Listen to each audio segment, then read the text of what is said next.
Welcome to Marine Tech Talk, a podcast about how Teledyne Marine's innovative technologies are enabling scientific discoveries and commercial tasks in the world's oceans and waterways. In this fall series of podcasts, we introduce some of the winners and general entrants from the 2020 Teledyne Marine Photo Contest.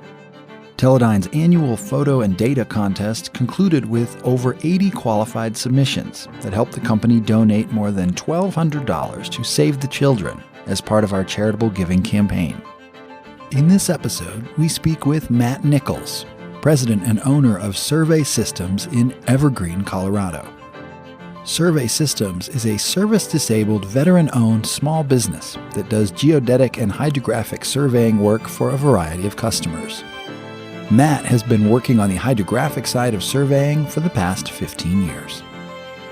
Now, here is Matt Nichols with the host of Marine Tech Talk, Melissa Rossi. Hi, everyone, and welcome back to Marine Tech Talk. Today, I have the great honor of being able to have a discussion with Matt Nichols from Survey Systems in Colorado again. I say again because if you hadn't listened to our previous podcast, Matt and I recorded a podcast a while back on some survey work that he had been doing with a Z-boat system that Teledyne Ocean Science manufactures.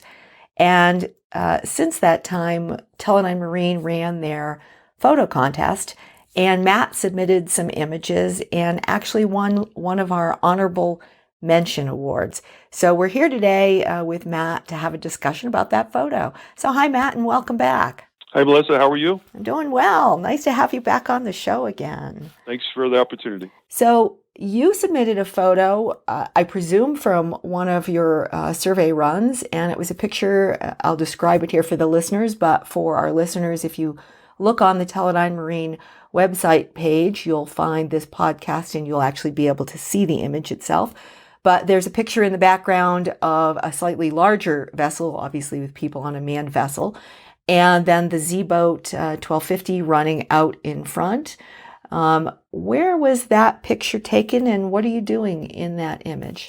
That picture was taken in 2019 at Boedecker Reservoir, and that's near Loveland, Colorado. We were contracted to do a hydrographic survey of Boedecker Reservoir. Basically, it was in 2013 here in Colorado, there was a big flood, and this is one of the reservoirs, which is owned by Consolidated Home Supply Ditch and Reservoir Company. And it took substantial sediment loading. And so this was for a stage capacity table, but also a pre-dredge. Their goal was to lower the reservoir down and dredge it not dredging, but go out with earth movers and clean the reservoir out where it was. But they wanted to have an idea so they could get some bids together on how much sediment they needed to remove. Okay. How long did that job actually take you? That job was 6 days long, 6 days total from start to finish. Okay. And you were talking about, and remind me, staged, what you call that? Staged something. Yeah, stage capacity table. So here in Colorado, it's important how much water that your reservoir holds because it is tied to what your water right is. So if you lose capacity in your reservoir, you might be restricted in diverting on the upstream because you don't have enough capacity inside of your reservoir to basically the calls on the river downstream, you have to be able to release out of the reservoir. So when you get sediment loading in your reservoir, that might restrict the reservoir company, the Consolidated Home Supply's ability to deliver water to its users because a more senior water right downstream is calling on that water, and you don't have capacity to fulfill that. Okay. So what happens after typically? So you come in, are you the first part of the process? You come in and do the survey first, and then they do any kind of remediation after that?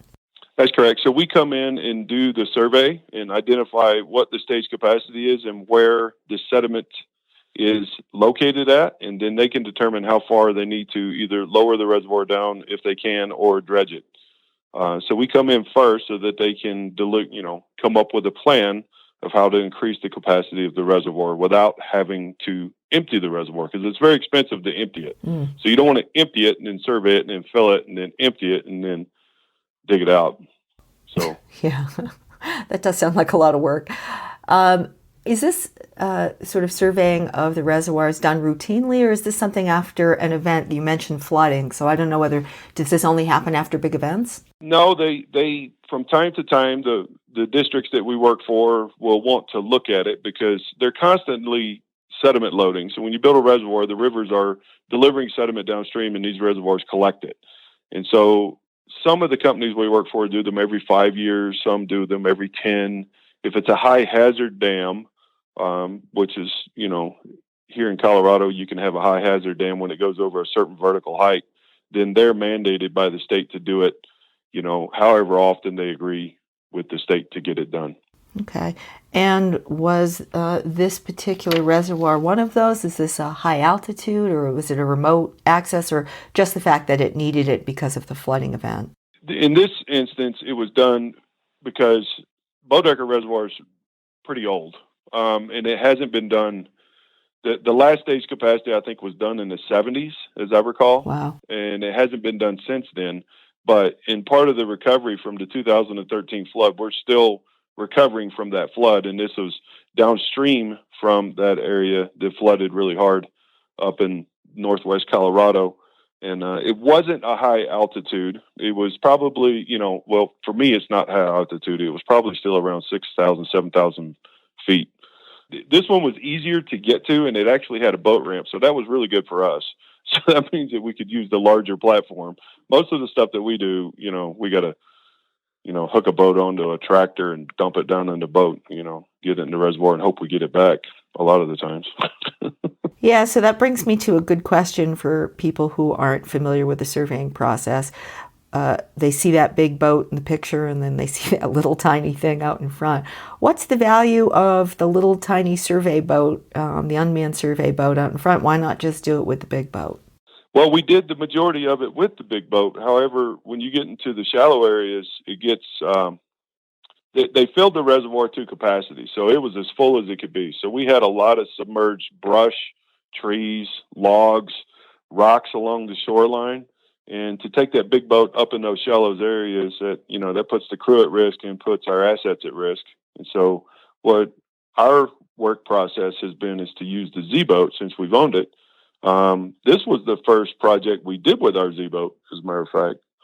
And that's where we realized the real value. So we can stand off of the shore at about, 50 to 75 feet in 10 feet of water, 7 feet of water, where we know we're safe with the crew. And then we send the Z-boat up into those shallow areas and work it around the docks and the rocks. And there's in this reservoir, there was a lot of submerged timber, fallen timber, brush where the flood actually came in at. So we could stand off in the safe areas and then still be able to collect that hydrographic data up in those areas without putting guys at risk. And the Z-boat does really good at that. Great. So what is next, or what's planned? Have you continued to work with the Z-boat in your more recent surveys? We've actually conducted full surveys with them. I just did one 2 weeks ago up in Granby, Colorado. I don't know if folks are familiar with that, but that was at about 9,000 feet. It was a small reservoir, augmentation plant again, just like Boedecker is. So it represents how much water they are allowed to use, and they had just emptied it, and so they didn't get it surveyed, so they called us back up there. So we've been running the Z-boat out of trucks on the top of the larger boat, like you see, so we can, in the smaller areas, we actually install the computer inside of the truck and then put the antennas on top, and then we can drive along the crest of dams and still control the Z-boat, and we collected that entire reservoir. We have two smaller ones like that to do, hopefully, before everything freezes over here in the next coming weeks. Is it going to do that? I'm not sure. It's been pretty warm here. It's hard to say. I don't try to guess the weather in Colorado for sure. And oddly enough, I'm actually in Colorado this weekend, next week, and it's like 80 degrees here. So it's pretty nice.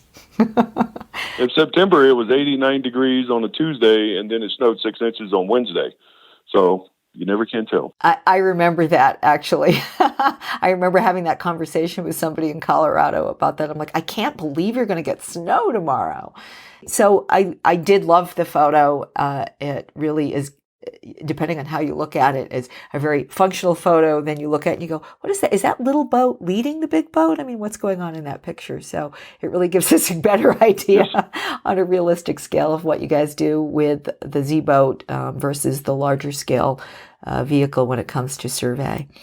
I want to thank you for the submission, Matt. Really appreciate it. It's great. We actually get our best photos from our customers, of course, because you guys are all in the field working with the equipment. So appreciate that. And I hope you're going to keep an eye out for other future photo opportunities, because we run the photo contest every year. So maybe you'll win again. Very good. Very good. We will. We always take a lot. So great. Thank you so much for your participation, Matt, and for all the great work you do. And if anybody is interested in reaching out to Matt for survey work in the Colorado area, Matt's website is surveysystems.net, correct, Matt? That's correct. Great. Have a great day, and we hope to talk to you soon. Thanks for the opportunity. Bye-bye.